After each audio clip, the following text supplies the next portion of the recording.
If you've ever had your windows cleaned and thought to yourself, I can do that, well now you can. The Mekoh team have very kindly sent out to me their brand new window cleaning device and it is awesome. You put it together yourself, but it comes together in about 5 or 10 minutes. It comes together super easy.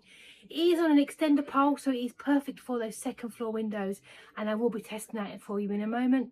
It does have a separate soap dispenser, but today I didn't use that. I just wanted to see how it worked on its own. It also has a squeegee on there, so you want to make sure your windows are streak free, you can. I started off with the ground floor windows just to see how it worked.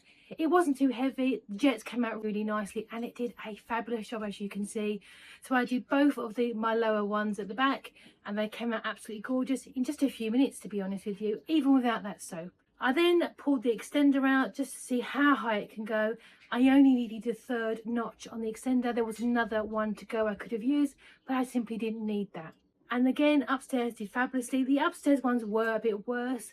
The second one in particular had loads of moss and things, which was a bit of a challenge, but the Mekoh window cleaner did a fantastic job on getting all of that off. I have to say, I'm absolutely thrilled. I'm so glad I've got this. I'm not going to be looking at getting a window cleaner ever again. It's a really great little product. I'm looking forward to using that soap dispenser to get those frames even shinier. It feels like a really nice build quality. I put it all together on my own and I was able to clean my windows without any help, which is what you need. This is going to be a really great way to keep your windows clean without having to get someone else to do it for you. Thank you so much again to the Mekoh team. Really impressed. What a fantastic product.